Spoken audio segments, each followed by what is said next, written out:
Shabbat Shalom, Israel. We will be live in just a few minutes. Yay!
As Rebekah always says, while shopping during the pagan holidays, Get out of my way, pagans. I am shopping for the king.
Shalom, shalom, scattered Israel. I am Rebekah Bat Teshuvah, and welcome to the Happy Hippie Hebrew Girl Show.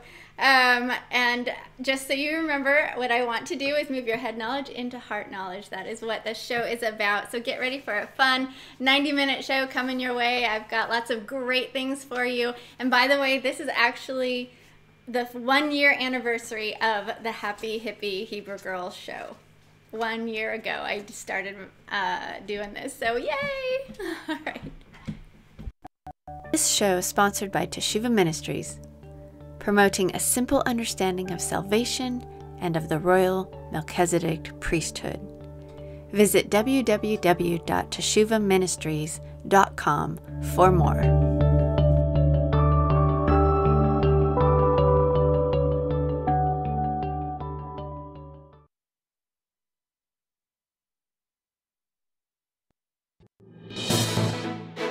Good evening, I'm Rebekah Kahabat Yehovah, and welcome to the newsroom.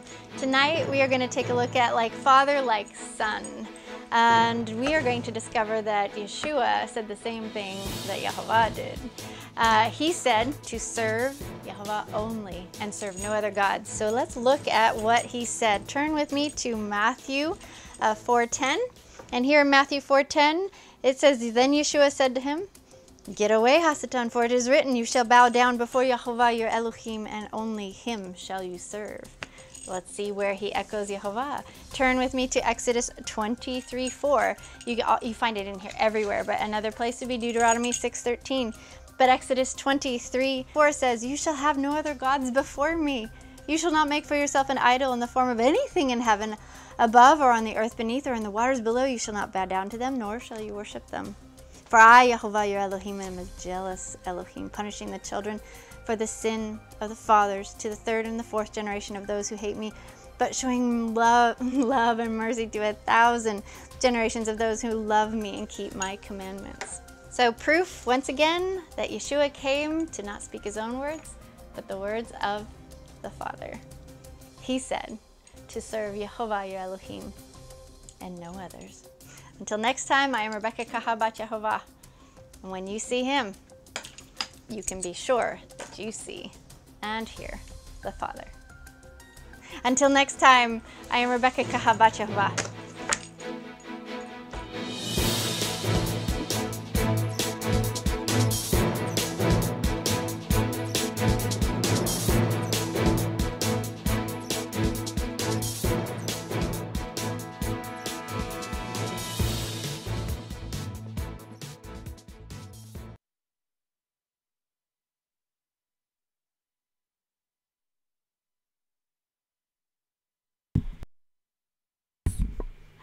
All right, so in the house tonight, I have Isaac. Yes, Isaac flew in last night to come home for Shabbat and to be here for the show, right? Just for the show? No. For a very long afternoon nap. That's what you came home for, I think. But Isaac is in the house. Hadassah is going to join us. Maggie is in the back room monitoring things. I may get to drag her in for a second. But we are going to talk about Hanukkah.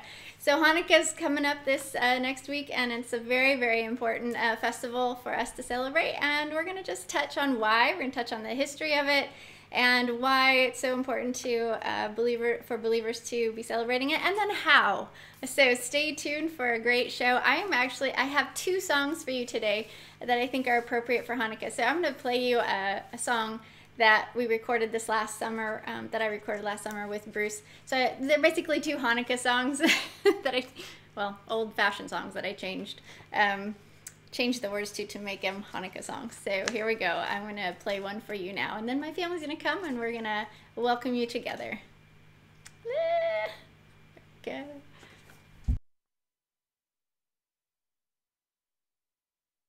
Welcome back to beautiful Hayden Lake, Idaho. I am Rebekah Kahabat Yehovah, and this is my friend and mentor Bruce Christensen, and we are here to sing some songs tonight. This one is not a 60s song. This is a Hillsong song that I have changed the lyrics to for Hanukkah. This is my desire, this Chanukah, Yah, with all my heart I worship you. All I have within me I give to you. All that I will need is in you. Yah, I give you my heart, I give you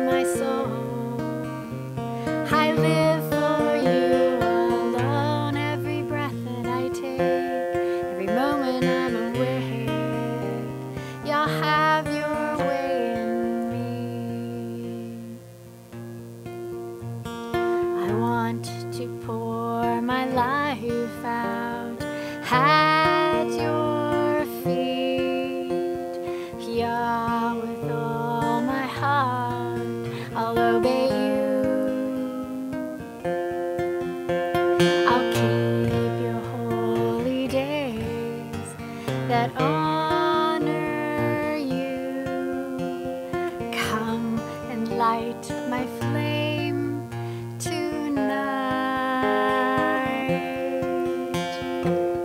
Yeah, I give you my heart, I give you my soul.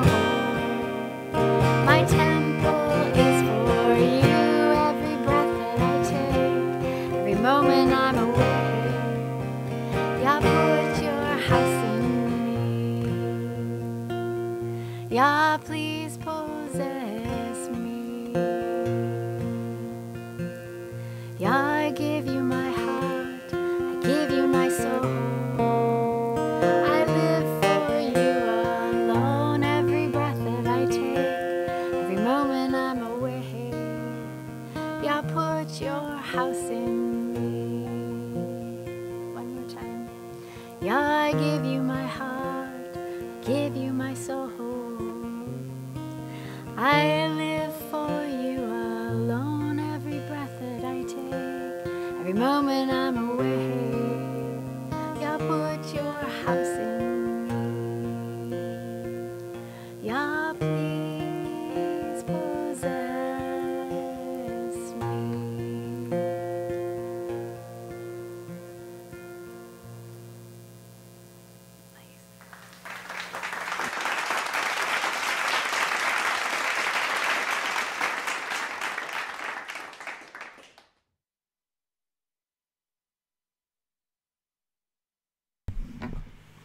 Okay, so I have the family here. Yay! I think you're almost off screen. You have to come this way. Okay.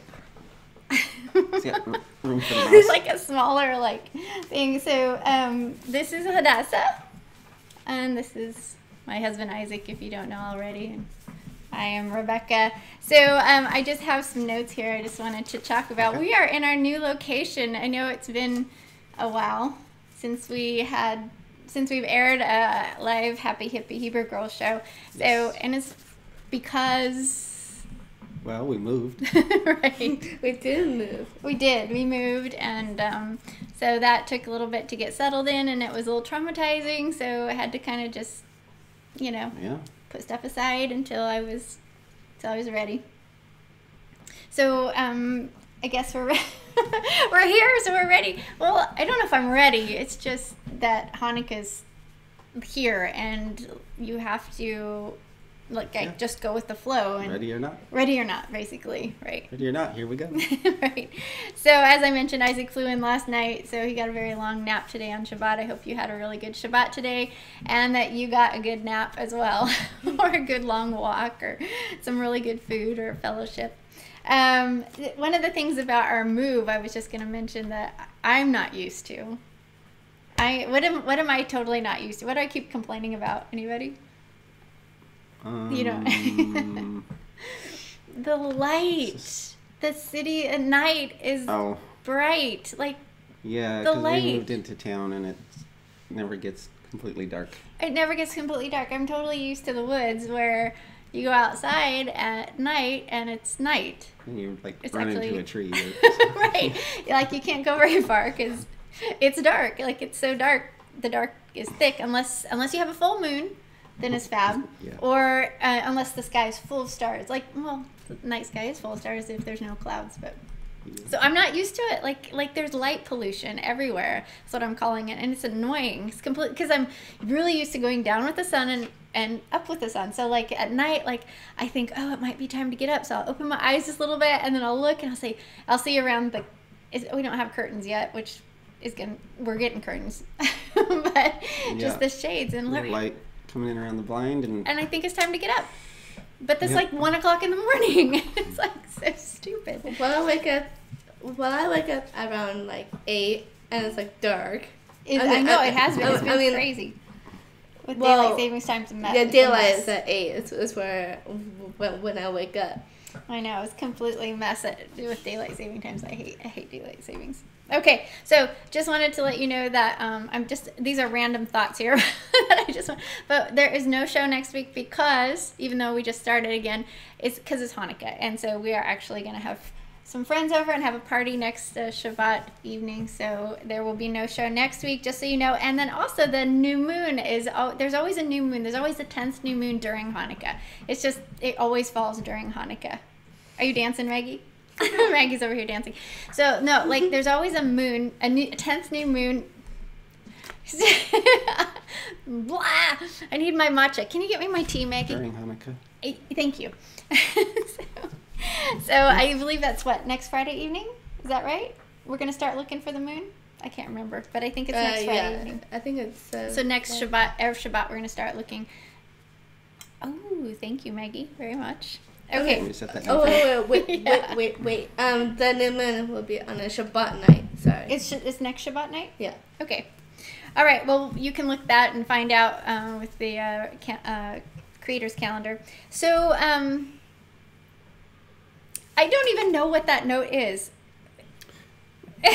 Fall. Oh, that was the issue you were having with your technology. I'm having. I could use some prayer right now because I have this huge fall feast handbook that I was revising, going through. There was a lot of people were pointing out some issues in it, so I went through and word by word, I'm going through it, and I'm almost done with it. And I want to have it done before Hanukkah, and somehow the crazy file went scurry last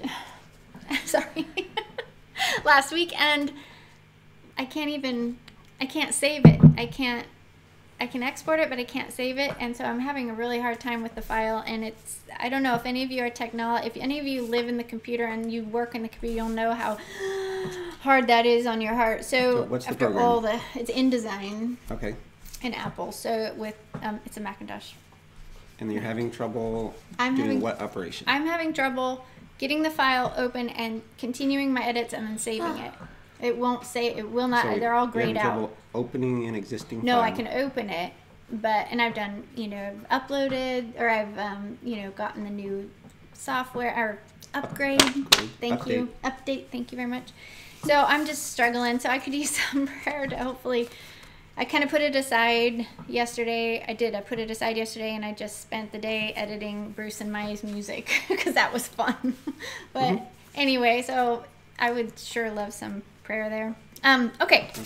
Two more things I just want to mention in this segment, this part of the show, is that this week, two things that I like. Okay, so I was at Costco. Hadassah and I were at Costco, and it's totally at a hum. There's just this huge ramped up hum everywhere with shopping for this holiday coming up, and I just hate it. I hate it with my everything.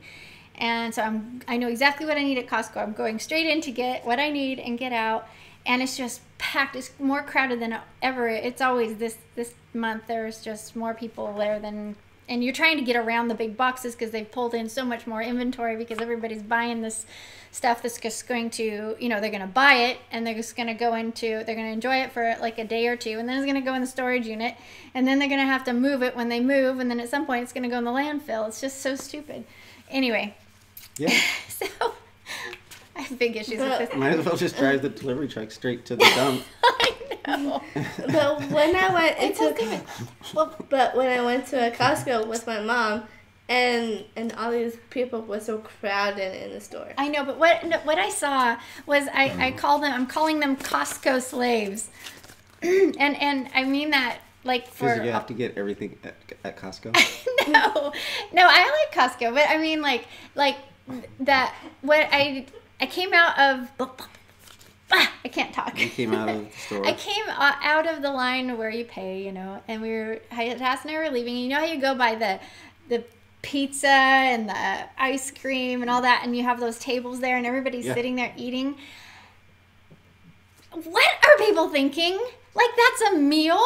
Like, I'm blown away at how, like, I know, right? I'm probably going to get a lot of backlash here, but I am just serious. Like it's right by the tires. So you have the fumes of the tires wafting over these people as they're sitting there, and they're crowded. They're next to neck. They're just neck and neck to each other, eating. Well, I saw this lady who obviously was not doing well health-wise. She was definitely overweight, and she had like air. She was breathing air, and it looked like it was creased because it was really pulled tight. So she must use it a lot, but she did not look well.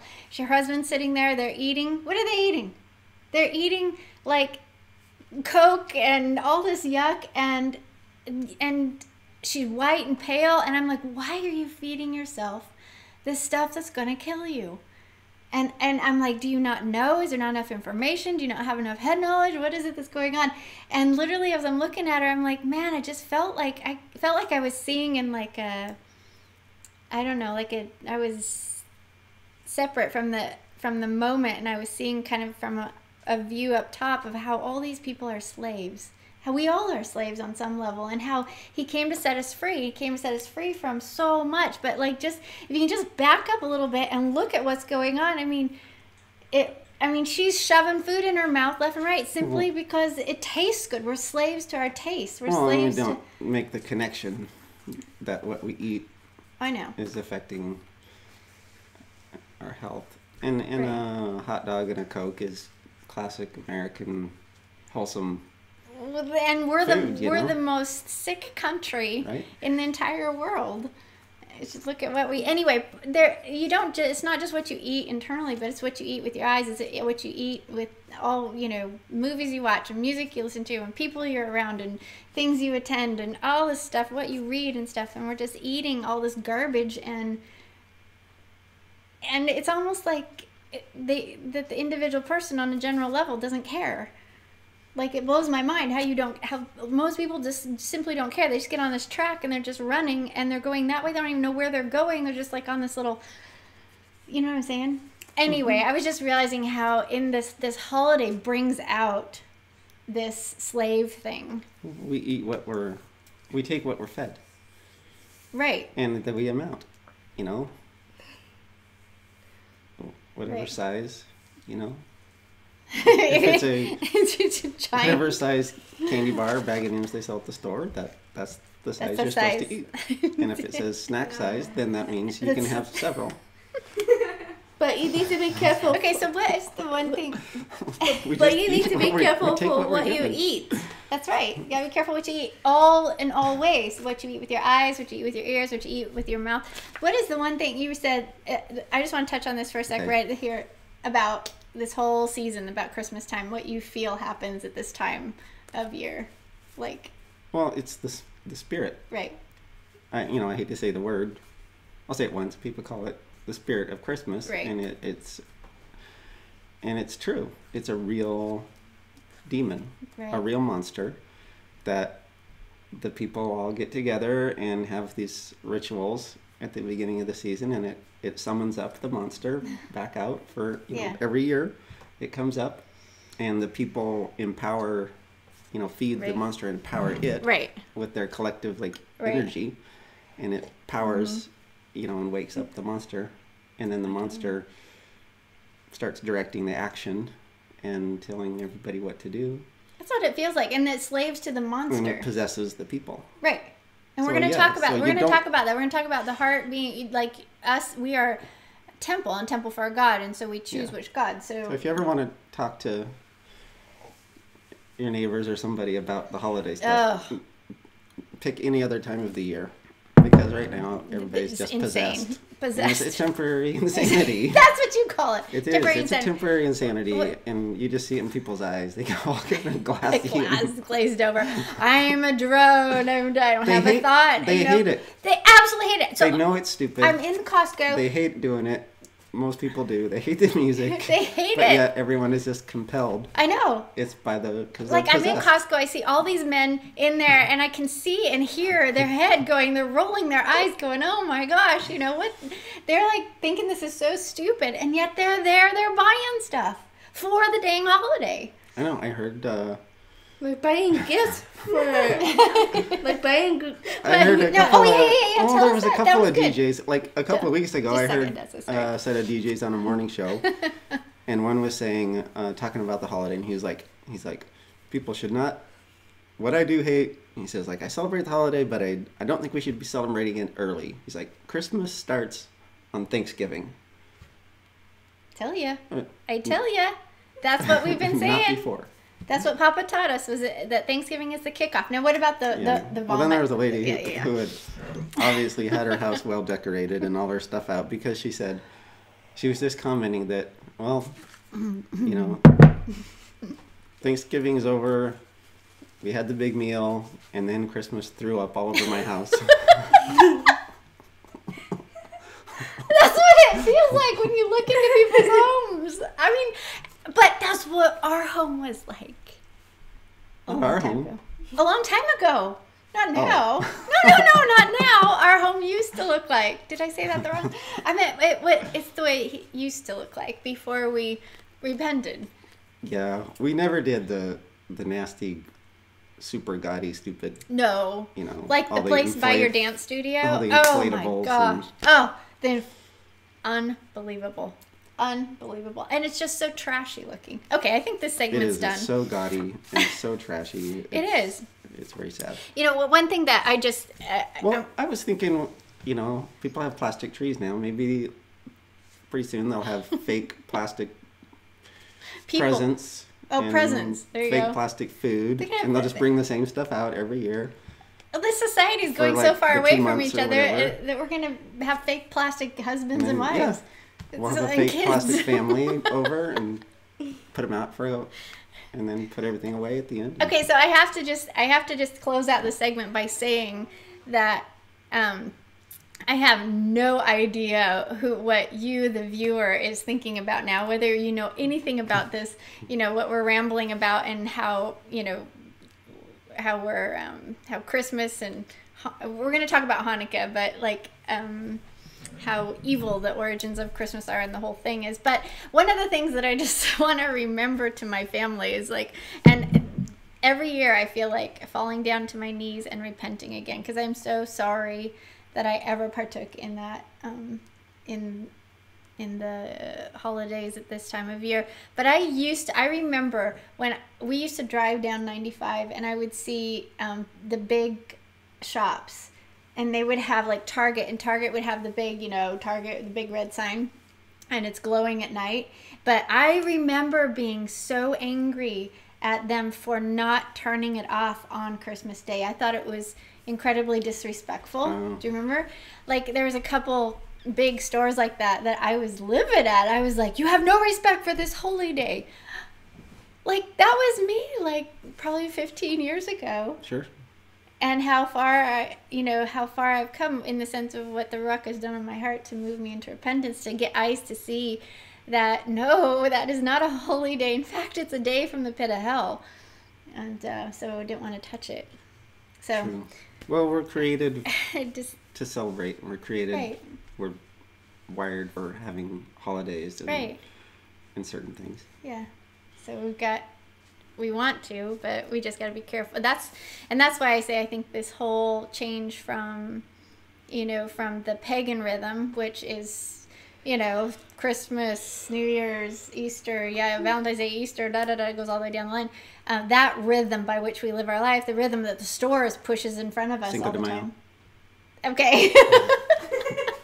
So that rhythm, we change to go to Papa's rhythm that I feel is where the rubber of repentance hits the road the most. Yes. I mean, there's other things in the Torah, of course, that we're supposed to be doing, like loving each other, loving and giving, and taking care of the poor and the orphans and the widows and stuff like that. And absolutely, but even the pagans do that. Mm-hmm. So the thing that most sets us apart is these holy days. Yeah. And the festivals of Yahweh. So, okay, that was a really long segment. I didn't mean to make it so, but it's good to chat with my family. Okay. All right, let me see here. That was, the segment's not even over. Where's the envelope? So we're going to just look at, the encouragement. Yeah. So I have a little encouragement. See if random encouragement and feedback. This is week number 7. This is Hadassah's little piece of art here, and Isaac is going to read. He's going to read one that we just got and I'm just going to say it's from Michelle. So if Michelle is watching, it's just a compilation of things that she has sent me, and I just find it very moving, so I want to share it with you. Okay, she says, hello, Rebekah. I was raised in a fear-based Christian church. It makes me sad to think of everything I've been taught about God. A lot is actually against him. That is not my desire. I had to reach out to you. I love your videos and want to learn more. I'm very guarded right now because there's so much out there that gets twisted, and I want only the truth of God's Word. With the holidays approaching, and to think that Christmas is not a true holy holiday, a pagan holiday, well, it freaks me out because it's so much a part of society, and we've been doing it all wrong all these years. God have mercy. Anyway, I would like to read the book you recommend and see more of your videos to learn more. I love your enthusiasm and how you share the good news. And then it says, I've been cleaning up, in quotes, cleaning up this week, as Ruach moved me to remove the leaven from my home. I threw out a huge trash bag full of garbage, false doctrine, and other natural healing studies that I realized were so bad and so not what I thought they were. Definitely not of the God I love and want to serve. That act felt so good, and even pretty jewelry I once loved, I cringed when throwing it out. I want my Redeemer. My treasure is in heaven. None of that junk can compare. It was a real eye and heart opener. I'm so thankful to Yahweh for guiding me to your video that day. It literally led my heart to repentance and rediscovering a deeper love and desire for a walk with them. I'm so happy on this path and grieving about how lost I was in my old ways and incorrect beliefs. How lost I still feel sometimes, but I trust I'm being led out of the wilderness. Love and blessings. Wow. Isn't that cool? So, Michelle, if you're watching, thank you for letting me be a part of your journey. That is pretty amazing. So, thank you. And if you, I'm so moved by Michelle's story right now. And, you know, as I have the group called Ladies of Teshuvah on Facebook, and as I'm watching some of the ladies, you know, as they come, the ladies, they'll wake up and then they'll come in and I'll see these huge movements. It's so amazing. I'm just so honored to be able to watch. It's pretty cool watching somebody get born. Woo! It's kind of messy sometimes, but it's the reborn. You must be born again. This is what it's about, being born again, getting eyes to see. You've been blind, so you're going to come out of the birth canal, and now you're getting born again. So it's pretty cool. And so if you, what? Whoops. You're like a midwife. You're like a midwife. I'm like a midwife. That's super cool. Okay, so if you want to send us anything in the mail, then there you go. There's our address. What was that? I don't know. What did you say? All right, we're out of here. Not out of here. I've got like another segment for you, and then we'll come back if I can figure out how to. Okay, wait. What are you gonna do here? You're gonna do. Shh. Okay.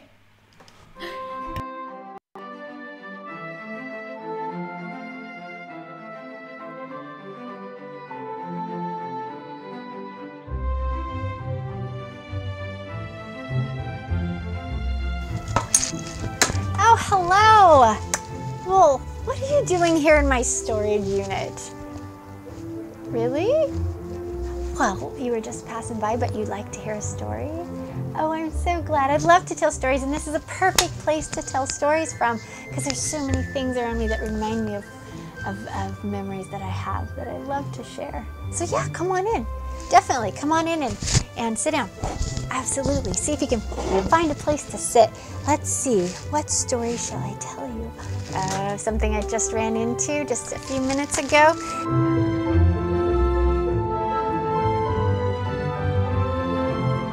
Yeah.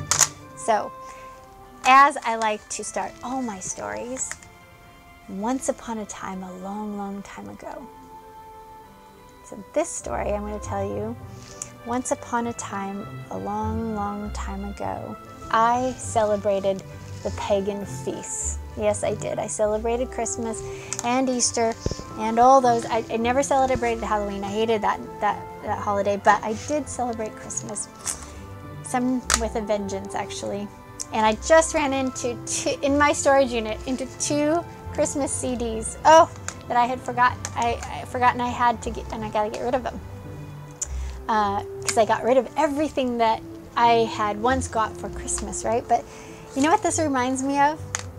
Yes, it reminds me of a little story that after it happened when we were at the teepee, But it was long after we let go of Christmas, that we say goodbye to Christmas. And we actually got sick to our stomach when we thought, oh man, that we had ever celebrated Christmas to begin with. But we cleaned up our life really fast and hard, and got rid of everything. Obviously, I forgot I had a couple here to deal with. But one time at the teepee, we were so, you want to say, cleaned up from the pagan rhythm, that all we were living in was Papa's rhythm. So I was so far removed from society that I barely remembered what day it was according to the pagan calendar. So like, for instance, we were on food stamps at the time, and the first of the month would come, and I'd be like, oh yes, it's the first of the month, the Rosh Chodesh, I cannot wait to get more food stamp money on my card. And I would go to town and go get my food, get in line, and go to use the card, and there's nothing there. And I had totally forgotten that the pagan months, January, February, March, April, May, and Yah's month, Aviv 2, 3, 4, 5, 6, 7, blah, blah, blah, aren't the same. And so I would be like all in, I was all in Papa's timing. And so one of the stories, this story I want to tell you, is about Christmas, because on December 25th, I was so done with counting those days and remembering those days, that I totally forgot one day. We were at the teepee, and I really wanted some milk for what I was baking and cooking. And I was like, okay, I'm going to go to the nearest town and get some milk. And so Hadassah and I got in the car, and I drove about probably half an hour out of the mountains into the nearest town to get milk, not realizing that it was December 25th, and every store was closed except one small gas station that had a little bit of a mini mart. And you know me, I'm a big organic girl. I was so desperate for milk. I went to this gas station, and had a little fridge, little mini mart, and it had a little bit of milk. And I went and bought milk at a gas station, and I could not believe that the whole town shut down for this one day, as if it was a holy day, as if it was anything worth anything. And I remembered the ways of my youth, and again just cried and said, Papa, I am so sorry that I ever did, and now I don't. And I was so clean up at the mountain to not even know what day it was. I just find that a really cool story. I think in the end, this is the way we're going to get, is that we're going to be so far gone from pagan ways, and we're going to be in the land, and its rhythm and cycle is going to be just so much better, so much cleaner. So yes, so there is a way, you get removed long enough, and you get taken to the wilderness long enough that you can actually forget the pagan days. And you can show up when all the stores are closed, and you'll be like, oh, I totally didn't know that this was the pagan day, and darn, right? But no, I got my milk anyway. So there's my little story. So yeah, I guess I'm going to have to figure out what to do with these, right? I will deal with them. I take off of a lot of these CDs, I take an Advent music and moved it to Sukkot, because there's some really great music here about the birth of our King, our Messiah. So I take that, and now my girls associate all that music, the Advent music, with Sukkot, not Christmas. Well, thank you for coming and listening to my little story, and I kind of rambled, but thank you, and I hope to see you again. And as I like to end all my stories, and they lived happily ever after. And yes, you repent, you turn from the pagan holy days, and you get onto that narrow path. Yeah, and you will live happily ever after. Super awesome. Bye-bye. Come again, okay?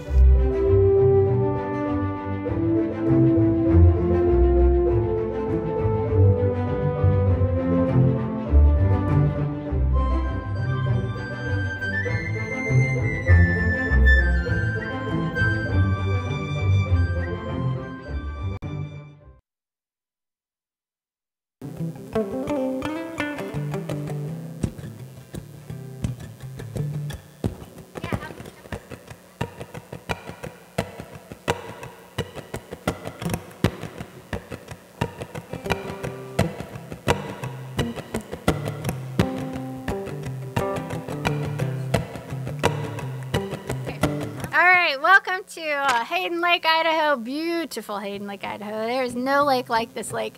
I absolutely love it here. We are going to sing This Little Light of Mine. My name is Rebekah, and this is my friend Bruce. Super fun to be here tonight with him to sing together. This is epic. This little light of mine, I'm gonna let it shine. This little light of mine, I'm gonna let it shine. This dark time of year, I'm gonna let it shine. Let it shine, let it shine this Hanukkah. On day one, it was the gift of love. On day two, peace came from above. On day three, I watched and prayed. On day four, he showed me the way. On day five, I saw my sin. On day six, I learned to forgive. On seven, I took the rest. But day eight, it is the best. This little light of mine, I'm gonna let it shine. Oh, this little light of mine, I'm gonna let it shine. This dark time of year, I'm gonna let it shine. Let it shine, let it shine this Hanukkah. Do it again. So fun. This little light of mine, I'm gonna let it shine. Oh, this little light of mine, I'm gonna let it shine. This dark time of year, I'm gonna let it shine. Let it shine, let it shine this Hanukkah. On day one, it was the gift of love. On day two, peace came from above. On day three, I watched and prayed. On day four, he showed me the way. On day five, I saw my sin. On day six, I learned to forgive. On seven, I took the rest. But day eight is the best. This little light of mine, I'm gonna let it shine. This little light of mine, I'm gonna let it shine. This dark time of year, I'm gonna let it shine. Let it shine, let it shine this Hanukkah.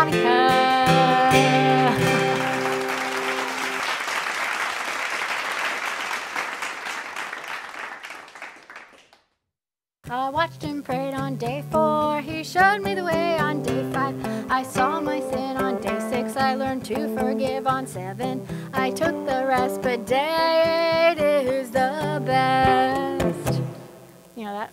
This little light of mine, I'm gonna let it shine.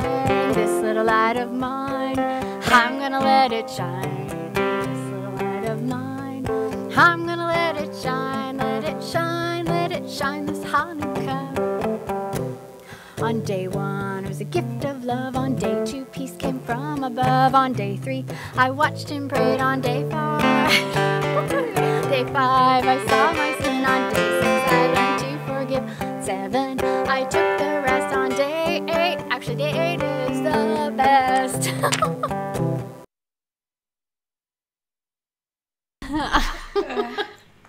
That's funny. All right, so come here, come this way, Hadassah. Come this way. So, yeah, so I'm not the greatest singer in the world by any means, but I definitely have a lot of heart. But, oh, Bruce, man, that was my favorite day of the whole entire summer. Okay, so let's see, was there anything else I was going to say on that? I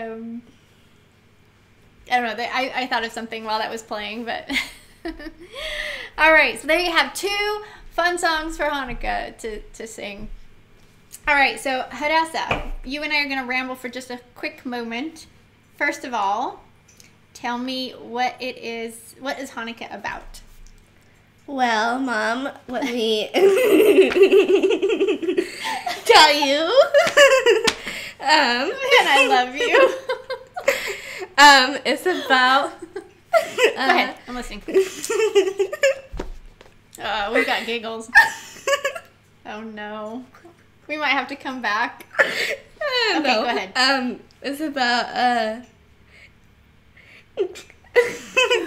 and I can't say it. What's it about?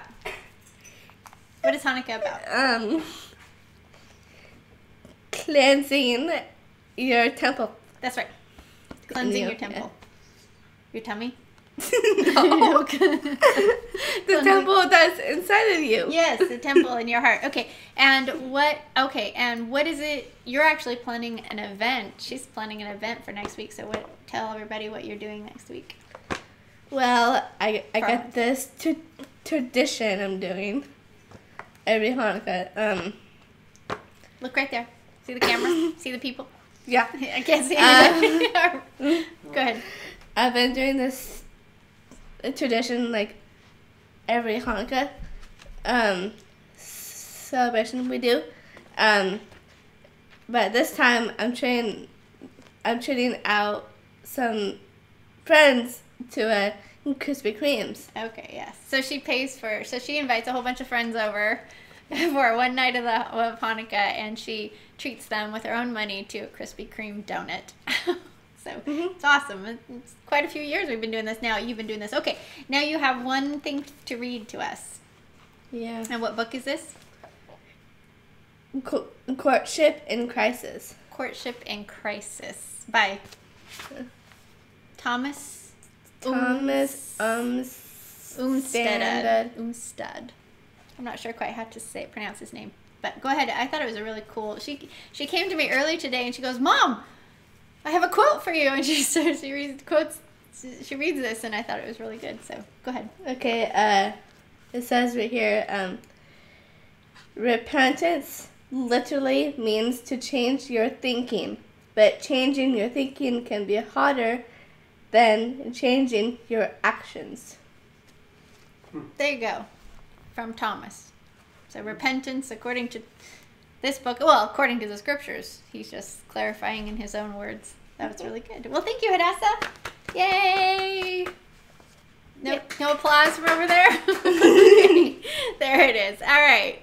Another segment for you, and then Isaac and I will come on. We're going to talk about Hanukkah, and I have so many things to show you, so many great things that we kind of do for Hanukkah, but we're going to walk you through just an overview of the upcoming festival. But now a segment that Maggie and I did together. Fun! Rebecca and our mother and daughter. And welcome to TM Treasures. This is my 12-foot graph. It's a 144-inch graph that shows the change in priesthoods. It shows the work that Yahshua actually did. It shows the story of Yahovah from the moment of creation till the time of the new Melchizedek priesthood. So I'm just going to have Maggie hold it here, and we're going to begin to unroll, so you can go ahead and just roll it up there. I'm not going to go through it right here, but I want to show it to you. It is so important to understand this change. Graph is graphic. It has full of graphics that help you understand this change.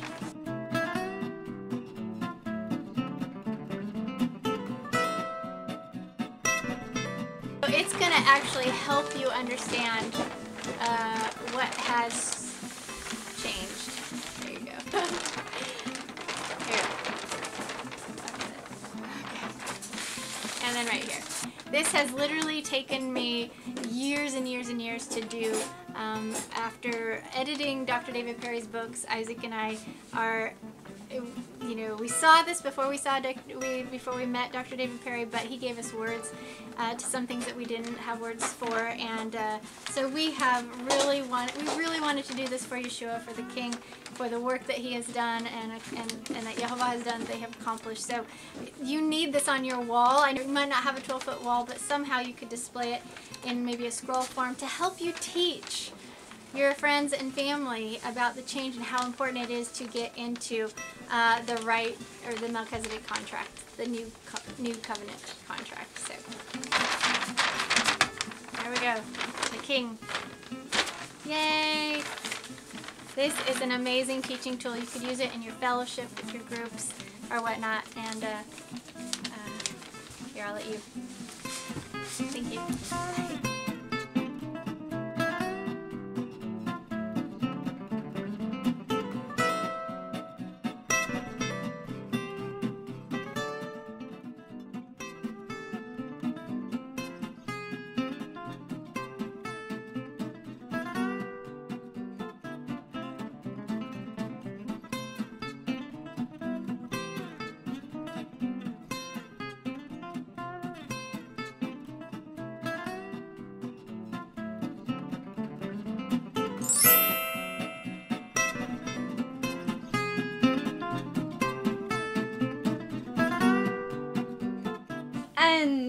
like the 15th time.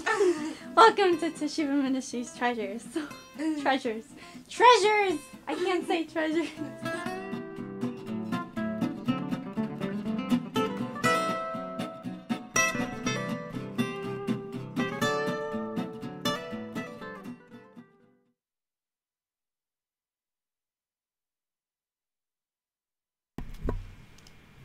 All right. 1, 2, 3, go. 1, 2, 3, go. Oh my gosh. Well, welcome back. We are, Isaac and I are going to chat about Hanukkah here for the next 44 minutes and 46 seconds. I just wanted to mention that if you like my little campfire songs, I do have a campfire songbook that you can download now. I didn't have it available as a download up until yesterday, but you can download this so you can sing along with me, and I will keep adding to it, and you can totally make suggestions for cool lyrics to some of these old camp songs. So if you, I will put the link, or I think the link might already be here in the description of the show, but there you go. All right, Isaac. Okay. What are we talking about? Hanukkah. Okay. All right.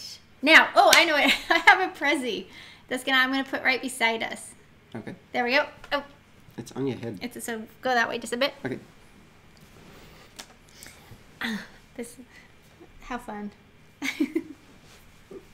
There. Okay. Yeah, he doesn't know what to do with his hands on the air, so he can just put his hands on my arm, on my being. On your person. My person. Okay. At least we're entertaining for you girls. I don't know how much everyone else is entertained, but hey, you girls are entertained. Okay. So, Isaac and I'm just gonna do my mousy thing right here. Okay. All right. All right. So the mouse won't be between us. I love you. I'm glad you're home. Oh. Yay. I love you. Okay. We're getting applause in the house, that's for sure. Okay, we are going to walk through this little handy dandy Prezi that I have here, Isaac. So it's gonna hopefully, because Isaac hasn't seen this. He's doing this cold turkey, so because he's gone all week long, and we just have to do things a little differently now. It's not the same as it used to be. Is it? No. It's a lot different. It's like we're living two separate lives on some level. Yep. But we come together on Shabbat. Shabbat. And this is how we are closing out our Shabbat, is to be with you and do a show after you nap. Okay, here we go. Hanukkah. There's so many ways to spell this word. But I can never remember. I know. Is it 2 N's or 2 K's? I don't know. These are the spellings I've chosen, but I've done the 2 K's before. So some of my writings you'll see 2 K's. But it's a feast of dedication, also called the Festival of Lights. Now, just so you know, and I think this is in here, but Hanukkah is the Hebrew word for dedication. Okay, so people who say Hanukkah isn't in the scriptures, they don't understand, because in the scriptures, in the Hebrew scriptures, when it tries to say dedication, when the context is dedication, it's trying to use that word. That's the word it uses, is Hanukkah. Hello. Right. Okay, so here we go. We're going to do a little bit of a Hanukkah overview. So it's known as and Isaac's going to chip in once in a while, so I'll just read and then we'll chat as we go. Sure. Cool. Okay, so just chip. Yeah, I'll be here. Just chime in whenever you want. We're good.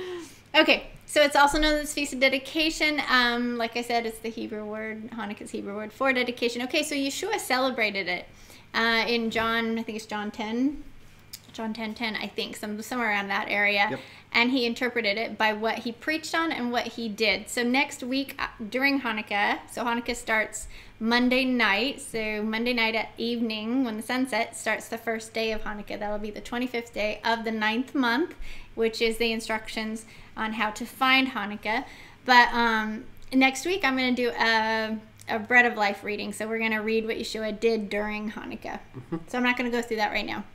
So you just have to watch live. I'll be live next week. Okay. On our YouTube channel. All right. Hanukkah is history. It's part of Israel's history. It's actually part of the Greek history as well. You know, what they did to the Israelites is part of their history. But it's our history. It's world history. It's about light. Hanukkah is about light. It's about cleansing the temple. So the temple, the brick and mortar temple, but then also now where the temple is now is right here through the work of Yahshua. The temple is in our hearts. So it's about cleansing it. It's about dedicating the temple, our hearts, back to the original purpose, right? So the Maccabees, which we're going to talk about in a second, briefly, they rededicated the temple back to its original purpose, why it was built. It wasn't built for the pagan god Apollo. It was built for the God of Israel, the creator of all things, Yahuwah Elohim. And so they rededicated it back to its original purpose. Okay, so there's so many wonderful hints when you look at the story of Hanukkah and the history of it. There's so many wonderful hints as to, whoa, the hints of what it's about. Right. You know, the shadow pictures, as Michael Rood talks about, the prophetic implications of the feast, and the different parts of it are shadow pictures of all the feasts. And this is a festival, and it has wonderful. I think my feeling is that Hanukkah is super important. I feel like it is really, really important festival that we need to be walking through, because it's the only festival. Sorry, it's not a feast, but that he's ordained, that he commanded in the Torah. But the events hadn't even happened to have it, you know, and the events hadn't happened yet to even have it. But I think it's the only time on Papa's calendar where it deals with idolatry. It's the only one really set apart for talking about idolatry, which is the number one pet peeve of Papa in the entire scriptures. Right. So it's a super important festival, I think. And so anyway, all right, we'll talk some more about that in a minute. Let's see. Oh, and it's about celebrating our days of joy, and we're going to talk about our days of joy in just a little bit, how it's days of joy are talked about in the scriptures, but it's about celebrating that. It's about deliverance and freedom, being delivered from what holds you, being delivered from the idolatry, which it is the big monster, like Isaac said. So we want to be delivered from that. And it's about being a Maccabee warrioress, Maccabee warrior. How do you say a warrior? Is there another word for a woman? Warrior princess. Princess warrior, I guess. Warriorette. No. Oh my. Maybe you just made up a new word. Maybe another Rebekah word. All right. And obviously, like we said, there's shadow pictures in Hanukkah, and Hanukkah is provision. I really, really believe that Hanukkah is provision. During this dark time, you can actually, and we'll talk about this in a minute, where you can turn the hearts of your family from the pagan holiday to something. So this time of year doesn't have to be completely devoid of a celebration for Yah's people. Okay. All right, so now we're going to look at the history and origins of Hanukkah just briefly, really briefly. So we're going to talk about Nehemiah Gordon's overview and the highlights that he has. And this is something that one of the ladies in the group actually posted a link to. And so I went to it and printed it out because I thought it was pretty good. Are you going to have a link to it? I don't know if it's something it's on his wall. So I think you actually have to pay to get to it. But here, let me see here. Okay. So, So this is a true event that is part of Israel's history, as I said. But Hanukkah it's documented in the Apocrypha. So I don't know if you have this, but it used to be in our canon up until, what was it, 1863, 1864? I don't know. And it's funny, from what I understand, is that it was taken out of our canon about the same time that Christmas became a national holiday here. So if you didn't remember, people, Christmas was illegal back in the, only like, 150 years ago. Yeah. It was illegal. You could be thrown, you could have your rear end thrown in jail for having a tree up or for celebrating, because when they came over, the Puritans knew this was a horrible day. And so if you really want to know what this season, this is not what the show is about today, but if you want to know more about, the roots of Christmas, then please go see Jim Staley's teachings on it. What's it called? Oh, I have it right. What's it called? Right over there. Would you grab it? Truth or Tradition. I think it's at the end there. And then I know Michael Rood has tons. Okay, Truth or Tradition. Oh, it's probably backwards because you probably can't see it. But Truth or Tradition. And then I know Michael Rood has some stuff. That is really good. So anyway, but it's in the Apocrypha. And it's Maccabees 1 and 2. Is at the end, right? Yeah. Maccabees 1 and 2, you'll find the story of Hanukkah. It is somewhat gruesome, so I wouldn't suggest your kiddos read it. But anyway, and it's also, let's see. Okay. No, and it used to be, one of my points was it used to be in our canon. They used to consider it scripture. Yeah. So for people that say, well, it's not in this, it's not in the Bible. Well, actually, it was until somebody took it out, which, whether that's right or not wrong, it's still part of history, and it's right. still... And yeah, and those events are prophesied in Daniel, right, which is in the Bible, and then... Right. Good point. Yahshua celebrated it. Right. Good point. It was prophesied. Also. It was prophesied by Daniel. It is the climax of the 100 and... I always get this wrong. 2300-day prophecy was the climax. It ended, that was a prophetic thing that said that, at the end of 2300 days, then Hanukkah was going to happen, kind of, basically. So, and there's several, well, yeah, we won't go there, but, okay, it's also a day of joy. So, interesting that Numbers 10:10, this is something that Nehemiah's article pointed out that I had never seen before, but in Numbers 10:10, it talks about days of joy. What does it say? Can you read it? Where is it? Okay. Do you see it? Probably not there. Okay. I can't. Yeah. There you go. Oh, right there. It's up there. Okay. So that. The festival of Hanukkah is not commanded in the Tanakh, but there is nothing inherently wrong with it as long as you can separate fact from fiction. Fact from fiction. Fact from fiction we're going to talk about. In biblical terms, Hanukkah would be classified as a Yom Simcha, a day of joy. Right. Numbers chapter 10, verse 10 talks about blowing the silver trumpets on your days of joy. On your appointed feasts. And on your new moons. So that's interesting. So Numbers 10:10. You're supposed to blow your silver trumpets on your days of joy, comma, on your appointed times, comma, and on your new moons, period. So you've got three things there, your days of joy. I had never seen that before. And so Nehemiah is saying that this would be considered, you know how the Jewish nation has, Brother Judah has a lot of different days of joy. So they celebrate, trees, the planting of trees and the new growth over there. They have, what's that called? I get an email from the, what?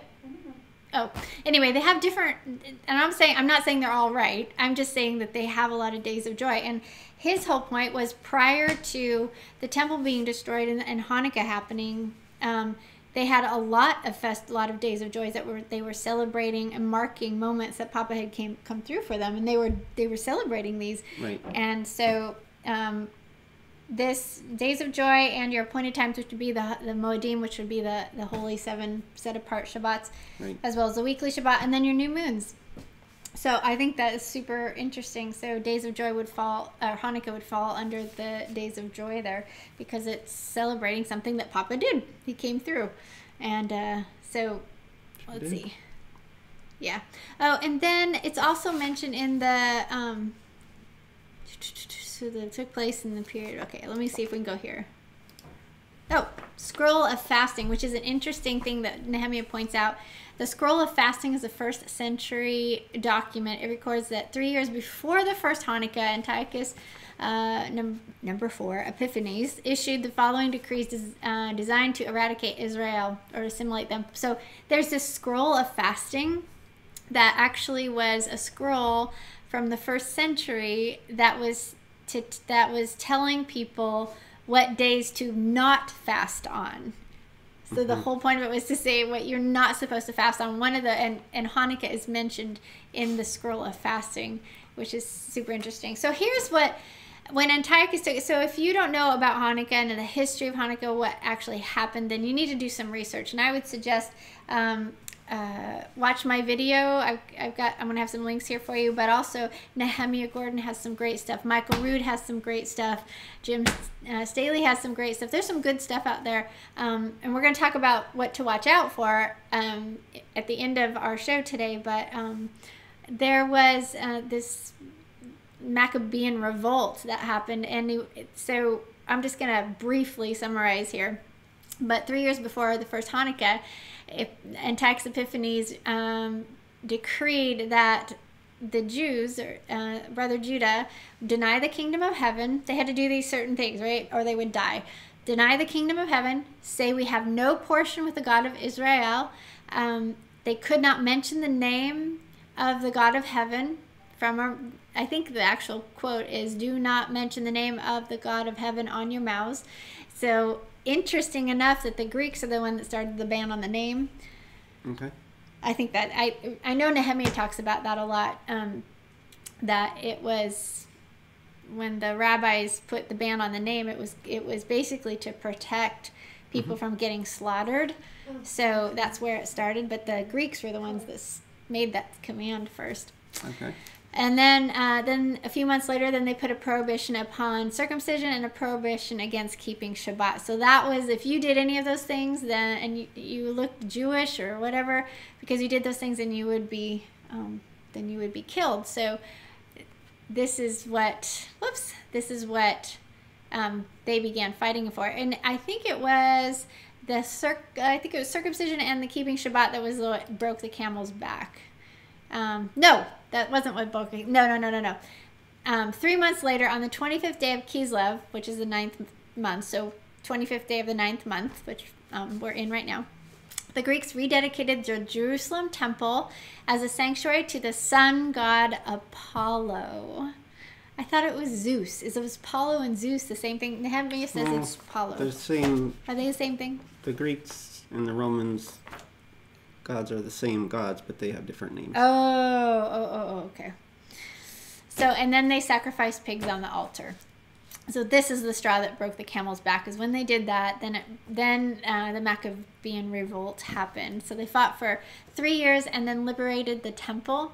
They tore the altar down and dedicated a new one on the 3rd anniversary of its defilement. So that is, so they set apart 8 days to be a celebration of this event of taking back the temple. So just quickly, was it a miracle of oil? Was there a miracle of oil? And so Nehemiah says the problem with this wonderful miracle, he describes the miracle, how one vial of oil lasted for 8 days and whatnot, which is the typical thing that people think of when you talk about Hanukkah. They're like, oh, the miracle of oil. Well, it actually never happened. So it is a pure work of fiction invented after the temple was destroyed. It is not mentioned in a single source that predates the destruction of the temple after the Romans destroyed the altar in 70 CE. So the rabbis invented the miracle of the oil to give the new significance to the festival. Why, is my question. Why? Why did they feel it needed a new significance? Don't know. I don't either, except that I know that this festival is so tied, it's so personal because the temple's here now that I'm sure that Hasatan had something to do with that. But anyway, so what was the real miracle that happened there back then? The real miracle of Hanukkah is the victory of a band of ill-equipped and untrained farmers and priests defeating a world superpower that tried to force them to eat pig, give up circumcision and the Sabbath, and forbade them to utter the name of our Heavenly Father, Yahovah. So that is what the real miracle was that happened there long ago. If we're going to look at what the real miracle was, not really look at, but I'm just going to mention what I believe the real miracle is of this festival here in a little bit. Okay, so Hanukkah and Yahshua. So Yahshua was conceived when? On the 8th day. That's right. The 8th day of Hanukkah is when the Gabriel came to Miriam. And you can see how the biblical math is done there to figure that out through Michael Rood's calendar. In his calendar, it's so awesome because in the back, he's got all these charts. And you can totally see doing biblical math, knowing when when Miriam visited Elizabeth, and Elizabeth was 6 months pregnant with Yohanan ben Zechariah, and you can totally do the biblical math and figure out when Yeshua was conceived. What's that called? The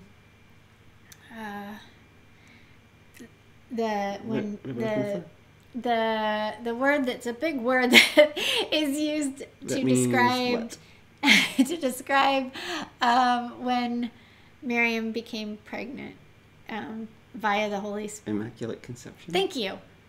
Immaculate Conception. That's such a Catholic kind of phrase. Immaculate Conception. So, I'm sure it is. Anyway. All right. So, Yeshua was conceived on the 8th day of Hanukkah. This was the real miracle that happened there. That was the real miracle that happened during Hanukkah, was the Immaculate Conception. When Miriam, who was a virgin, was the Ruach HaKodesh, was a liaison between Yehovah Elohim, the Father, and Miriam, and planted the seed of Yeshua in her womb. That was the real miracle right there. And 8th, I love 8th. He came on the 8th day of Hanukkah, which I think is super cool because 8 means new time. So it was gonna be a new time when Yeshua came, a new priesthood, and just beautiful things with new time there. And then light came into our world during the Festival of Lights. So here you have a very dark time of year, and here you have the light from heaven, the light, the one that lights us up, the one who lights the path, the one who is without his light, there would be complete darkness. And he came during Hanukkah. I think that's beautiful. Yeshua celebrated Hanukkah. He did a couple things we're going to talk about next week in my show, my Bread of Life reading next week. But he healed a man born blind, and he said, "I am the light of the world" during Hanukkah. Super cool. Okay. So our hearts and Hanukkah cleansing. So here we go into the real meat and heart of the show. I've got 22 minutes left. I think we can do this. Hanukkah and our hearts. So a temple is a house for our God. Right. So our hearts are the temple now, and they need a good scrubbing down every single year. Hanukkah cleansing is important to enter the spring feast. So I really believe that we go through a Hanukkah cleansing every year, look at the idolatry that may have creeped in over the last year, and we get scrubbed down and cleansed up so that we can enter the spring feast with a clean heart. I just think I see how all the feasts kind of work, how they all work together. And I feel like if you miss one of them, then you've missed out on a process of the feast. I mean, I know we're all on a journey, and we kind of enter the feast. When we come out, we're like, we came out, and what was the first feast? Yom Teruah. It was Yom Teruah that year. So we didn't, not everyone comes out, at Pesach or at Rosh Hashanah. So, protocols. Okay. Oh, yes. Do you remember this part? There are protocols to becoming a priest. Okay, and the protocols to becoming a priest are laid out in the Torah when Moses ordains the priests. Do you remember that? It's super cool. It's in the Torah. You can totally find it and read it. But the idea is that, Hanukkah is 8 days, and it's 8 days because of many reasons. There's 3 reasons that the Apocrypha gives. I believe it's the 8 days of when King Solomon dedicated the altar, when he built the temple, and he dedicated the new altar. It was an 8-day process. Okay. But he's doing it based on the Torah, which it's laid out in the Torah. In order to dedicate a new altar, it took 8 days. But it's interesting that Moses, when there were new priests that were going to serve, they had to sit in the doorway of the tent of meeting for 7 days. You can totally read this in there. And then on the 8th day is when they entered into their service. So, but what was interesting is before they sat in the doorway to the tent of meeting, they watched Moses perform all the sacrifices. There's this very gory sacrifice. Okay. And then they sat in the tent of meeting, and then on the 8th day they were dedicated. They got their clothes, their white clothes, and all that stuff. And then the very first thing that the priest did when they were allowed to begin working as a priest, they did exactly what Moses did that right before they went into their 7-day cleansing period. Okay. I just think that is so interesting. So as Melchizedek priests, on this side of Yahshua, then we sit in the doorway of the tent of meeting during Hanukkah for 7 days, getting cleansed, making sure that nothing's in here. And then on the 8th day, we get dedicated to serve. And what do? We do exactly what Yahshua did. He's our rabbi. He showed us what to do. And so when we go into service for him, we do exactly what he did, which is obey and love. Well, loving is part of obeying. But anyway, I think that's cool. Okay. So I have here, Isaac, a very cool, and I guess we don't have time to read it all. You're like looking at the time going, no. I wanted to just. It's a long one. Long story. I'm not going to read it. I think, do you know how to do you know which one I'm talking about? Mm-hmm. Yeah. Don't you think it's a good one? I love it. I love it. Yeah. Yeah, at the right time. For the right, when. Okay, so Isaac wrote a journal from 2011 from a Hanukkah cleansing that we went through at the teepee, and I do think it's a really good one, and I would like to read it too. I guess I don't have time today, but basically, we got real woke up to how easy it is to have the pagan holiday infiltrate your life during this time of year. And our eyes were opened the second day into Hanukkah, and it was a whirlwind of cleaning up from the mess that good intenders made on us. So maybe someday I will read this or post it or something. Or you could post it. I can post it. I tell you what, I've got, maybe I'll make it part of, just so you know, I have a little Hanukkah and history, a pamphlet here that talks about, it's really cute. It's just probably 12 little pages, but it's something that you could print off and give to people. It talks about Hanukkah and dedication, Hanukkah and light. It talks about your heart and rededicate and what Hanukkah is about. It kind of breaks it down and just very simply, boom, boom, boom, what it's about. And yeah, it's just a little pamphlet. So this, and I've got a couple journals here, one from me and one from Isaac, from different cleansings that we've had during Hanukkah. And I will PDF this to you. I would love to PDF this to anyone who, let's say, gives it a little donation. Can I do that? If you make a donation to our ministry, say $10 and more, I will PDF this to you. So you can be able to print this little handout off as much as you want and give it to your friends who come to your house for Hanukkah.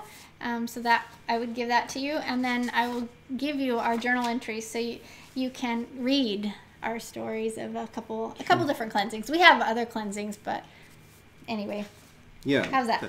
Personal cleansing is real important. Yeah. But I also want to make sure we have time to get to the how to celebrate part. Okay, good. So that's what I was thinking about. Okay, cool. Let's do that. We're almost there. Okay, here we go. Now we're there. How to celebrate it. There we go. I was almost there, but that story would have taken a good 16 minutes to read anyway. So, okay, things to consider when celebrating and restoring the true Hanukkah. So, things I want you to consider first. So, first, do the things one of the most important things to do is to do what the Greeks said not to do, because those were true things that Papa wants us to do that the Greeks were trying to take away from us, and they're trying to do it around you all the time. I mean, it's basically Greek society that we're living in. Okay, so claim the kingdom of heaven. So remember, they told you to deny the kingdom of heaven. So you claim the kingdom of heaven. You say that we do have a portion with the Elohim of Israel. You do speak his name. This is interesting. The restoration of his name is a Hanukkah, something we do during Hanukkah.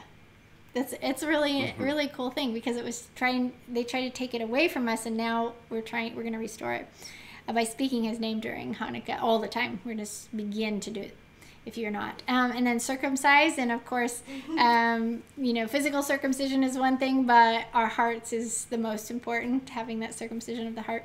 And then keeping Shabbat. How cool is that? So another thing to consider is don't propagate the lies, restore the true Hanukkah. So don't celebrate it like Christmas, because Christmas has infiltrated Hanukkah and the way the Jews celebrate it, and you don't want to have anything to do with Christmas. You don't want it in Hanukkah, so restore the true one. So, and don't say that Hanukkah is about the miracle of oil. So don't propagate that lie. Don't propagate the lie of dreidels. I mean, in the sense of, okay, I said that the dreidels is basically a German drinking game. So, how it got attached to Hanukkah, I really don't know, and I don't really care. But we don't play dreidels. We don't talk about the miracle of oil. We've got other things we do.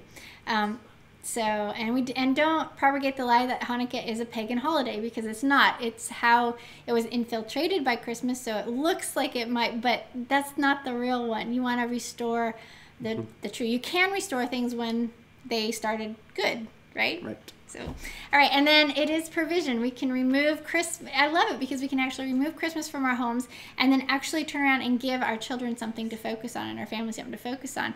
So you don't have to have nothing throughout this entire season, okay? So I feel like that's provision. So you're going to help the heart trade up. So I'm going to help you here in a minute trade up with some celebration ideas, but and then another really important thing to remember is that Christmas and Hanukkah cannot exist in the same room. Because Hanukkah is a celebration from freedom from pagan sun god worship. A celebration of freedom from pagan sun god worship. Right, and Christmas is about pagan. Is a pagan sun god right. celebration. Right, so you can't have both in the same room. So I know I've known people before, like roommates. One celebrates Hanukkah and one celebrates Christmas, and so proud of the fact that they've divided the table in half, and one is Hanukkah and one is Christmas. And I just like seeing this, this massive fight in the heavens over the two right there, just colliding. It's chaos making, because they can't be in the same room. Okay, so how can I celebrate the true Hanukkah? Here we go. Okay. I have a really, I want you to hand me some things. Yes. Okay. One thing I want to talk about real quickly was Sharman had a fantastic idea. So Sharman is part of the Ladies of Teshuvah group, and I just absolutely love her idea, and I wanted to actually read it to you. I did not ask your permission, Sharman, oh heaven, Sharman, but I just love this. It's really cool. So she's been thinking about how Hanukkah is about cleansing the temple, and how under the new covenant we're temples now. So then she was looking at the furniture in the temple and she was using that as a guideline on how to cleanse our own temples. So I just love these. So she's talking about the bronze altar here.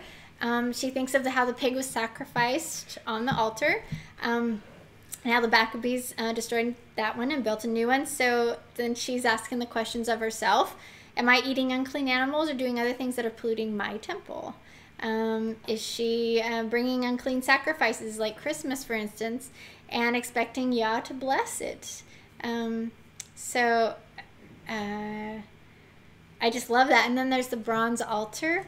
That's where all the water was, where they washed, and so she's like, that reminds her of being washed in the Word, and so she immersing herself in the Word. And what is her goal? Is her goal with immersing herself in the Word to know Papa better? and to live a life of repentance, or to seek head knowledge and get your ears itched kind of thing. So, and then the menorah. So she looks at the menorah, and she's like talking about how is she allowing Yahshua to shine his light into every corner of her life, exposing sin and even pain so that healing can begin. So, and then is she allowing his light to basically light her so she can be a light to others. And then she looks at the table of showbread. I just love this. I love this. I think I want to include this in our celebration this year. So the table of showbread, Yahshua is the bread of life. So am I eating of him daily, or am I eating things of this world? Am I looking to him as the provider, or am I relying on myself? So that's really cool. And the altar of incense, and that's talking about your prayer life. How's your prayer life? And how is interceding for others going? And the Ark of the Covenant, or the mercy seat, am I in covenant? Have I broken those vows, And then something I added here was, do I recognize the sacrifice that anointed the Ark of the Covenant, bringing the prophesied change of priesthoods? Am I honoring that work that Yahshua has done? So super awesome, Charmin. I just really, really love that idea. I want to do that. In fact, let's start with, we'll just go off of that, and I'm going to show you a few things that we do. And let's start with the temples, Hadassah. Yeah. Okay. So going off that, so Charmin actually was looking at the articles in the temple, and we built was it last year? We did this last year, right? Yeah. So, and I showed this on, I think, to some of the ladies at one point, but I thought I'd just show it to you again. This is the temple, and we have one for each of us, and it was just I don't know, we spray painted a box or something and put some curtains up. I made little curtains to like a temple curtain kind of thing. But inside we have the articles that Charmin was talking about. So we have table of showbread. I don't know if you can see. Table of showbread, the altar of incense, the menorah, and this sort of thing. So what we did was we looked at our hearts. And so we had it all clean. So there was nothing but the articles in here and a clean temple. And then we spent 2 days at a cabin up in the woods, and we sat around a table with craft stuff and glue and scissors and all this stuff, and we junked up our temple. We looked at what was junking up our temple. And it was cool because we got to sit for a very long time, hours and hours, really thinking through what junked up our temple. This is Hadassah's actually from last year. So this year we're going to go through our temples and go, well, is it still junked up? But has this gone away? Has this gotten cleaned up? So Hadassah has loneliness is on the altar.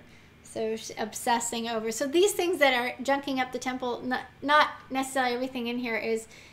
some of it is condition of the heart, not necessarily idolatry, but things that you turn to for comfort would be idolatry. So matzah, she has like her table of showbread is overflowing with matzah. It's like everywhere, so it's like kind of obsessed, a little bit much kind of thing. She's got people that she's obsessed over, and then there's on the walls there's these posters of different half-an-hour TV shows that kind of has a lot of power in her life. And so we're looking at that, and this is my temple. And actually I was looking at mine just a few minutes ago before the show, and this is my temple from last year, and it's pretty clean, but at the same time there's like a couple things here. And I was looking at this computer, Facebook, and my issue here was seeing numbers. Like last year I was just worried about numbers. Like I just wanted to know my work was being seen and all this stuff. And so, but I took the summer off and I got a little focus and clarity, and I don't believe at this point that has a hold on me anymore. Like I really feel like I could do without it. And so I feel like that doesn't consume me as much anymore, and I'm not looking to that for life. I'm not looking to numbers for validation. That the summer cleansing, the getting away from Facebook, getting away from cyberspace, was super important in my journey. So I feel like I have a lot more freedom, been set free from that. Okay, let's go on. Let me show just a few more things. One of the things that I want to encourage you to get is my feast planner. And in it, every single feast and festival of the year is in it, where you can actually, there's no teaching in here, but it's where you can actually go and plan out the feast. So you have a book that you've written in, and to say, how are you going to celebrate this feast? It's super, super cool and very, very important. Well, I have Hanukkah in here. Where is it? I thought I had the, 278. 278, there we go. So in here, different things that you would write down, or decorations you need, activities you're going to do, special music you're going to listen to, special clothes that you might wear, or food that you might want to make during Hanukkah, or things you want to buy for Hanukkah, people you want to invite for Hanukkah, and it just goes on. There's like many pages to help you plan the different festivals. So that's something that I wanted to encourage you to get. Also, let's see, one of the things that we love are pomegranates during Hanukkah. So food is a big deal. Food is a big deal for any feast, right, girls? Mm-hmm. Yeah, it's like they can remember, Hadassah can remember food from, she knows exactly what we ate, when we ate it, where we were.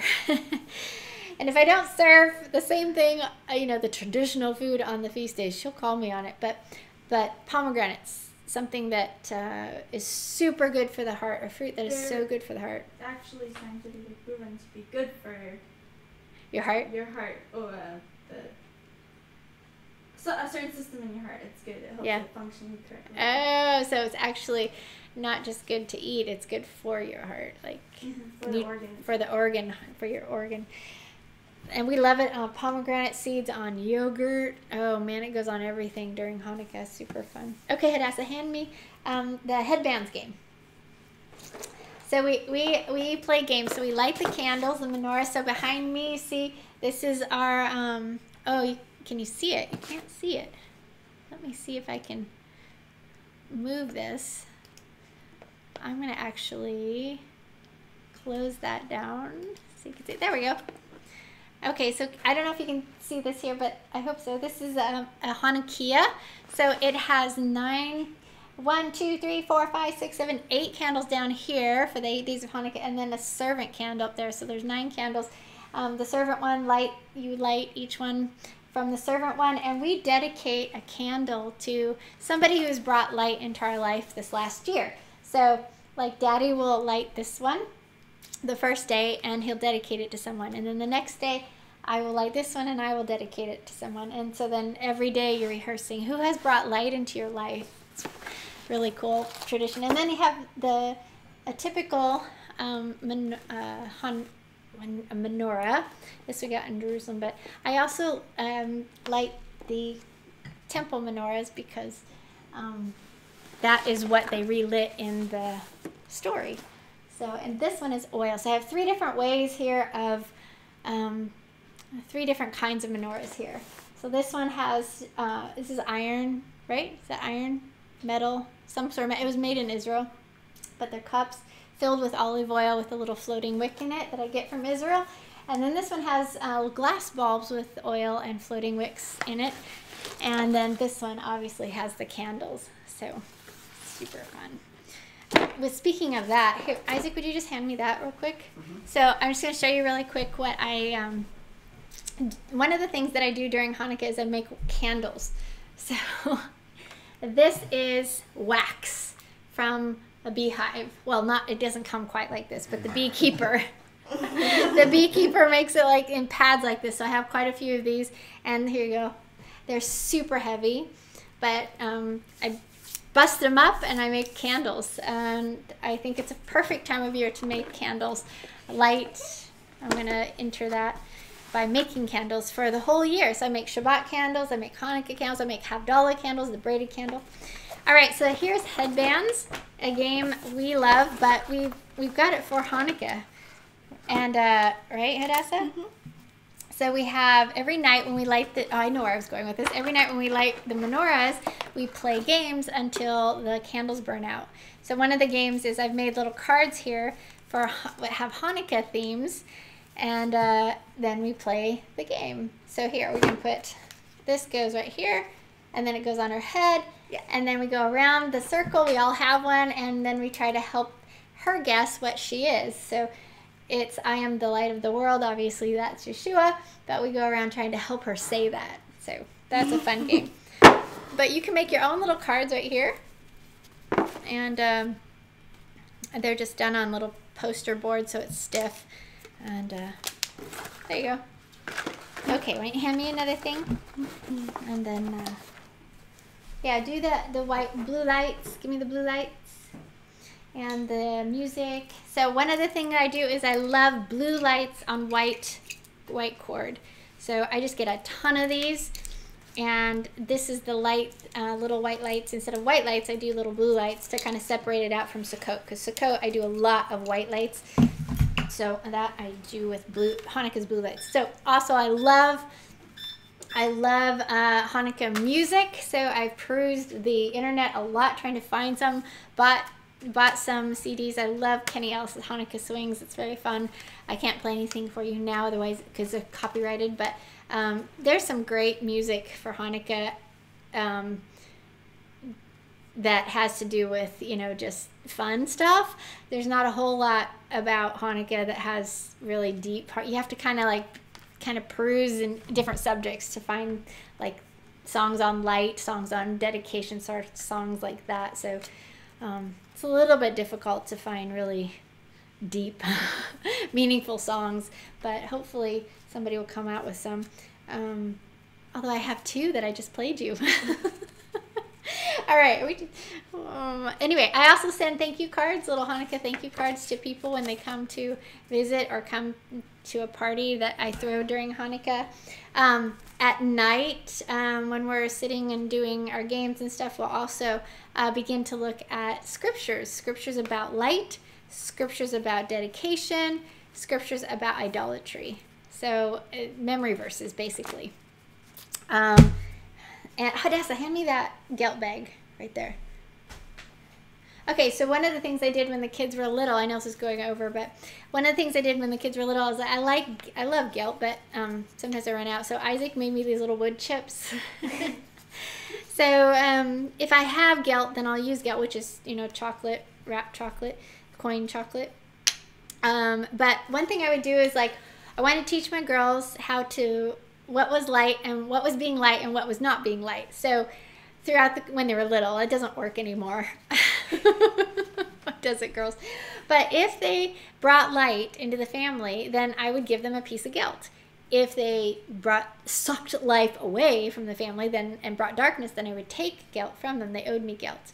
And at the end of the week of Hanukkah, then they could trade in their gelt for money, like I think a quarter each or something, and then I would take them to the store and get them something with it.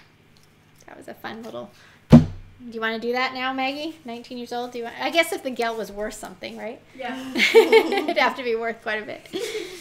All right, and then during our Hanukkah party, we do an impromptu play. So we do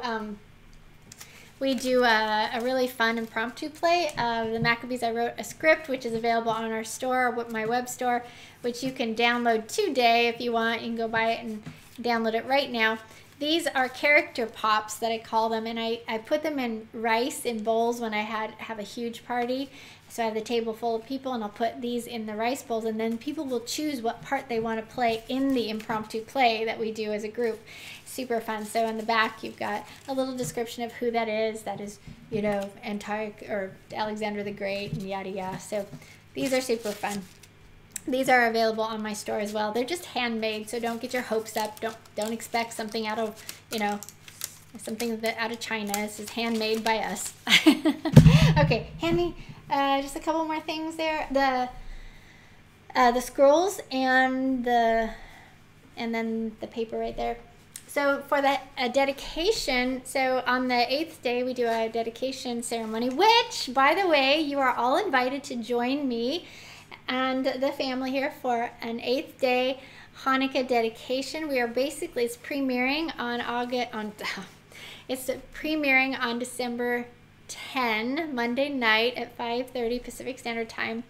I believe it's 5:30. You can look here. It's ready for you to join us, and we're gonna actually watch it with you. So we'll comment in the feed on what next week. So you spend this week getting your heart cleansed, and then join us for the dedication. We're gonna watch the dedication from last year because it's super good. But what I do is when people do come to a dedication that we do host in person, then I give them a scroll. Well, yeah, I'll show it to you. I want to show it to you. So I give them a handmade scroll that the girls and I have made. So this is what we spend our time doing. It's good. You make things during Hanukkah. That's what you're doing during Hanukkah, right? It's a Hanukkah proclamation, basically. And it's a printout that has, you know, a commitment to Papa and to honoring his ways and turning from teshuving, basically. And then you sign it and you get witnesses to sign it and stuff. And then you can have that to remember your promise to Papa at Hanukkah. A different kind we did this year. They vary with what we have available. And then one of the things that I wanted to show you was, what do you do about presents? So I'm not totally against presents at Hanukkah. I am against it becoming all about presents. So I really try to keep it under control. But what we do is a little treasure box. So we don't do big stuff. We just have a little treasure box. So our treasure boxes are about this big per person. And we put a treasure a day in there for us. So we get together in the morning and we do our little morning ritual, and we get to have one little present. Now, I don't wrap it like a Christmas present by any means. In fact, I use newspaper, if anything at all. Sometimes I'll just put the present or just the gift in there. And I try to keep it under $10, $15, $10, if not like $5 or a couple dollars, like something's just super small, just a little. And this is something we developed when the kids were really little. So it's kind of carried on because I just, you know, I was trying to win their hearts over to Hanukkah. So, and we have theme days. So we did, you know, the present had to be something about light, or it had to be something about dedication, or it had to be something about the heart, or something good for the heart, this sort of thing. So we tried to keep in mind, you know, the theme of Hanukkah in relationship to what we were buying. So, but how to control that and how to think about that, the easiest way I figured out is you put all their names, when somebody gets somebody a little, in the family, a little gift, you just put a mark and say, and they only go to 8. So there's just 8 little treasures that we get. And I just really hammer it into my family's mind that this is not about presents. So we don't spend a whole lot of time on that at all. Okay. I think that's it. I wanted to share with you, there are quite a bit of, there's some books that are pretty cool that you can get for kiddos about Hanukkah. And then my girls, I think the first or second year out, we made a lap book about Hanukkah. So we spent a lot of time doing this lap book about Hanukkah. It has a Hebrew, has vocabulary and math and science and everything kind of involved in this lap book. This is what they did for school during our homeschool years. What is Hanukkah about? Geography, where did it happen? The heroes in it, writing a story about it, the timeline. It was super, super great idea. But we only did one of them because they grew up. So there we have. I think we are done with that. Yeah. Temples, gifts. Oh, and we dance. Oh, Hadass and I have some cool dances that we do.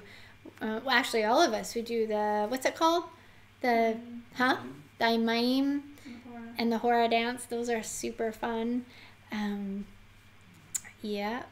And food. I mean, like I said, food again. Latkes and sufganiyot and deep fried stuff. And we do that because you have to put some sort of food in there, even though we don't believe in the miracle of the oil. It's like at some point you have to have a food to represent that holiday, that festival. So we went with what Brother Judah does, even though, hey, I mean, it doesn't matter. It doesn't matter. It's just sushi. We do Hanukkah sushi. Hanukkah sushi. Yeah, we do all kinds of fun things. There you go. I think. Oh, we've had a book burning evening where we go through the house and pull all the pagan stuff. Back in the day, we don't have any now, but back in the day, we pulled everything and had a huge book burning shindig. That was fun. All right, so I think we are done. I know, I'm sorry I'm over here, but it was a lot to cover today. I've got just a couple more videos, little segments for you. I'm going to run through them really quick. So here we go. I like to close Shabbat with a small ceremony called Havdalah. Havdalah is dividing the holy day from the work days. It's important to somehow guard the edges of Shabbat. We're doing our Havdalah. Find joy for the coming week.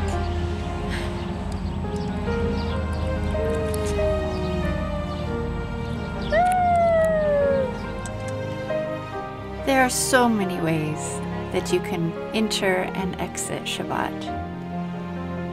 If you do it like our brother Judah does it, you'll need a Kiddush cup for talking about overflowing joy, a Havdalah candle to talk about when the two become one, spices for talking about how to be a fragrant aroma to the King. Whatever you do, separate Shabbat out. Teach your children how to do this, and do it beautifully.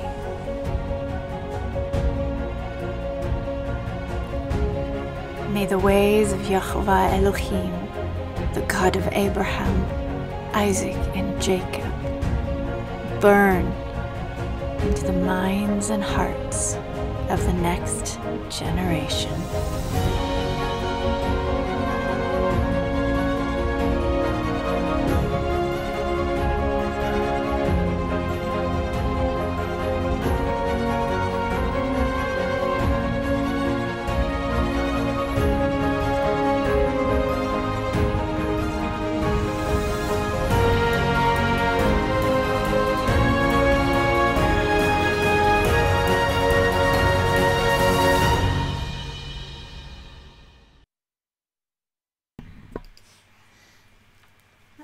So I hope that you've been blessed tonight with our show.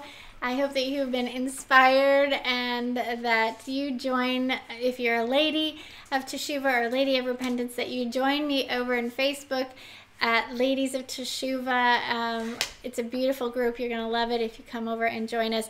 We are actually developing small groups so that you can have intimate fellowship with each other. So definitely want to say thank you for watching today, and thank you for being here. Again, we will be we'll have another show in a couple weeks right after Hanukkah. But I want to leave you Yahshua's blessing to his priests that he gave them on his way to the Garden of Gethsemane. He said, "I have given them your word, and the world has hated them. I do not pray that you would take them out of the world, but that you would keep them from evil. Sanctify them through your truth. Your word is truth. I have declared your name to them, so that the love with which you have loved me may be in them, and I in them. May they be one as we are one." That was the blessing that he bestowed. He had a little bit more there, but that's basically some of what he said. They're quoting from him that he gave to his Talmudim right before he went to be the sacrifice. So Shabbat Shalom. Shabbat is over, so Laila Tov, and hope you have a wonderful week. And the whole family, can you say bye? Bye, everyone. We'll see you next week.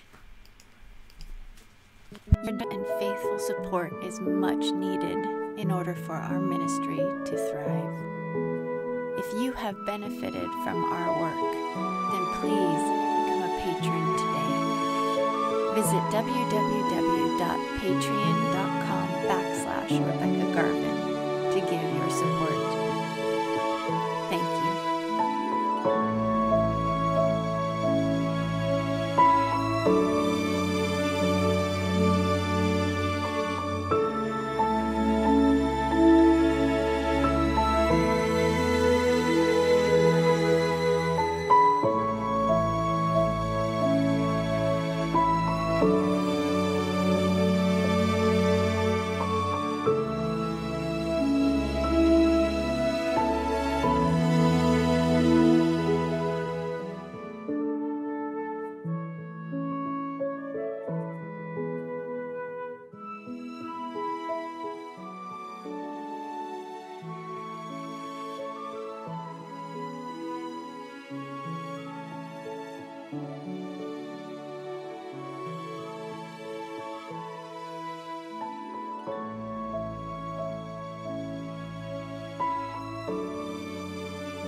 And I forgot to say, Happy Hanukkah!